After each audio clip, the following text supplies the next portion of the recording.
So in this video, we are going to be looking at how to score in your editing section. Hi everyone, I'm Teacher Cheryl. Welcome to Cher's English Tuition. In this channel, we bring you mini lessons for secondary school English. If you want to stay on top of your English game, don't forget to hit that subscribe button and turn on your notifications so you never miss out on any of our lessons. If you find our lessons helpful, please give us a like and subscribe to our channel. Don't forget to share it with your friends as well. I'd also like to remind everyone that we provide online English tuition classes for secondary school students. Do you think the word accurately or correctly could be used as a synonym for precisely? Can you give me a thumbs down for no or thumbs up for yes? Accurately and correctly. Okay, I have a thumbs up. How about the rest of you? Is it a thumbs up or a thumbs up? Okay, thumbs up. Okay, let's go with Joelle. Could you choose a number, please? Or would you want to be a famous celebrity? Why or why not? Okay, you have a minute, Joelle. No, as because since you're a famous celebrity, you will be well known to the public. So when you go out, it can definitely be quite dangerous. So if you find that you need any further help, please contact us through our website or on WhatsApp. All the links will be in the description box below. Okay, so in this video, we are going to be covering editing. What we will cover in this video will be a brief overview of the editing section. We'll also look at some strategies to help you to score in editing. I will also give you some extra tips that you should remember when doing your editing. And at the end, I'm going to give you an editing practice as well. First of all, what is editing? Editing comes in the O-Level English exams, Paper 1, Section A. Take a look at this example question. I'll read the instructions for you. Carefully read the text below, consisting of 12 lines about mountain climbing. The first and last lines are correct. For 8 of the lines, there is one grammatical error in each line. There are 2 more lines with no errors.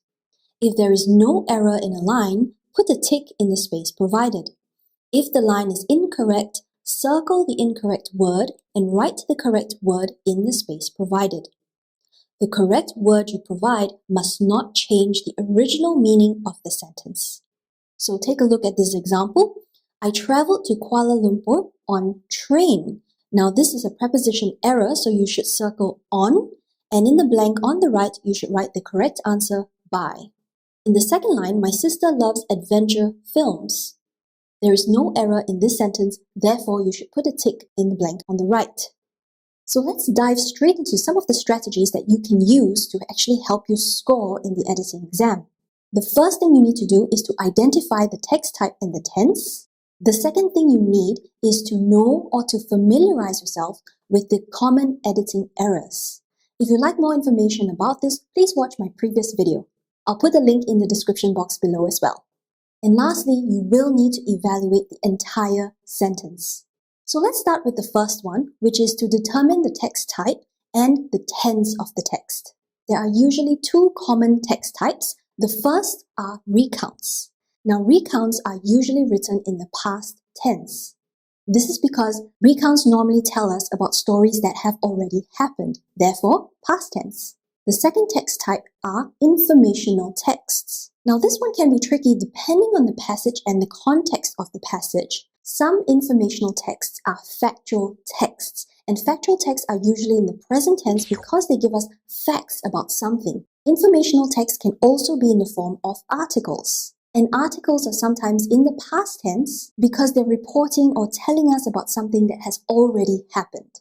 So once you've determined the text type, now you can finalize what the main tense of the text should be. How to confirm this is you can read the first line or the first sentence given in the passage itself. Let's take a look at this example again. I'm going to read the first sentence for you. Climbing a mountain requires a person to be fit.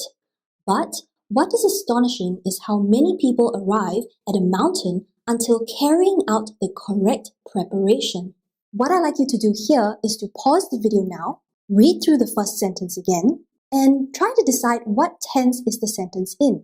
Pick out specific words that tell you what tense will be in. Then let me know your thoughts in the comment box below.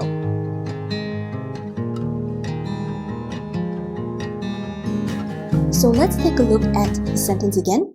In the first line, there is the word requires. You'll notice that requires is in the present tense. And further down the line, there is another word that tells us the tense, which is is.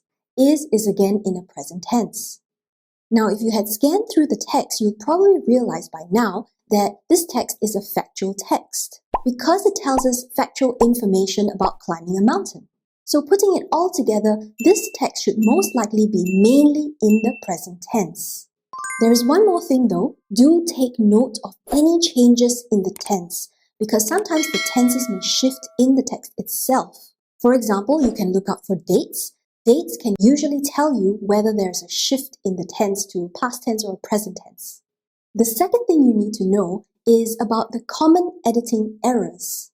You should familiarize yourself with the common errors, such as subject-verb agreement, pronouns, prepositions, and so on.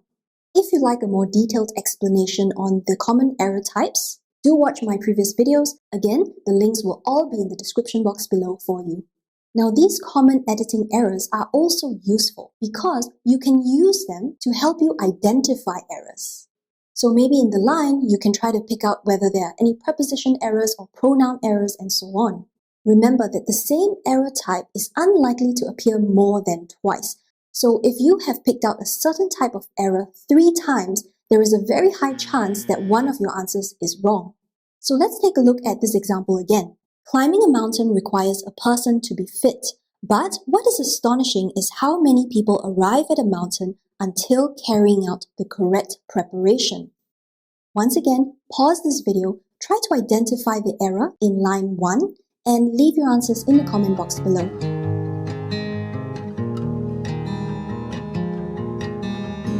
Okay, I hope you've done that. Let's go through the error together. So the error in line 1 is in the word until.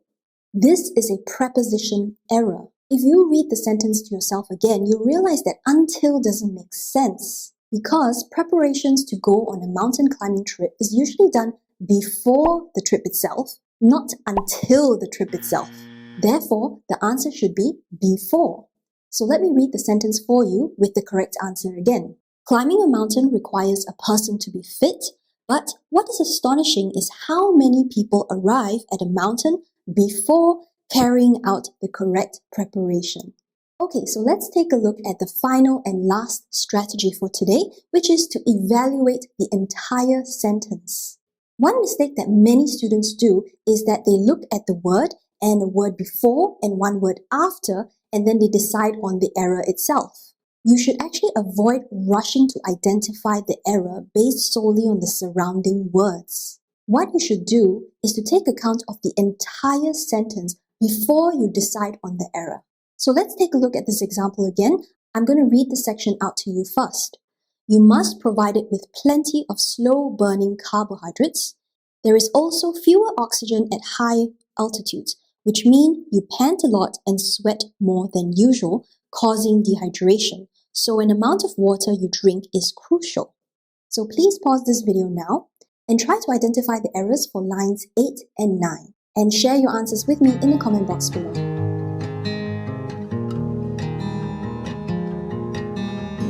Okay, so let's check through the answers. For line number 8, the error is in the word fewer. The reason for this is because of the word oxygen. Oxygen is uncountable, so we cannot use fewer with uncountable. Fewer is usually used for something that's countable. So you notice that I have to read words from the next line as well and not just words from the same line itself, because this will give me clues as to whether I have picked out the correct error or not. The correct answer for this should be less. So I'll read the sentence to you with the correct word again. There is also less oxygen at high altitudes. Okay, going on to line 9. So the error in line 9 is in the word mean. This is a subject-verb agreement error. The correct answer should be means. Once again, I cannot just look at one word before and after the word mean because this will tell me nothing. I need to look back a little bit further to look for the main noun that this which is defining or giving me more information about. Less oxygen at high altitudes, this is the main noun. And notice oxygen is uncountable as I said, so we take it as singular. Therefore, the word mean should be in the singular form, which is means. Once again, I'm going to read out the sentence for you with the correct answers. There is also less oxygen at high altitudes, which means you pant a lot and sweat more than usual. Okay, so these are the 3 strategies that we have covered today. The first one is to determine the text type as well as the overall tense of the text. The second one is to know the common editing errors. And the final one is to remember to evaluate the entire sentence. I'm going to give you some final tips here. The first thing is that you should try to read the text at least twice. This will help you because you can check your answers to make sure that you have identified the correct errors and also to pick out any errors that you were not able to pick out in the first place. The other thing you need to remember is to ensure that the errors are circled and the correct answers are written in pen in the blanks on the right. Finally, erase any notes or markings that you have made. You have to ensure that the entire page is neat so that the examiner knows exactly what you are writing. Okay, so now it's time for you to put into practice whatever we have covered today. I would like you to download the editing practice. Again, the link is in the description box below. And then, of course, complete the editing practice. Now, how you're going to check your answers is you have to watch the next video because in the next video, I'm going to go through the answers for this particular editing practice. So that's all for today's lesson. If you found this video useful, please give it a like and subscribe to our channel. Most importantly, please leave a comment below if you have any questions about this lesson. And also feel free to send us more of your video requests as well. See you in the next one. Bye!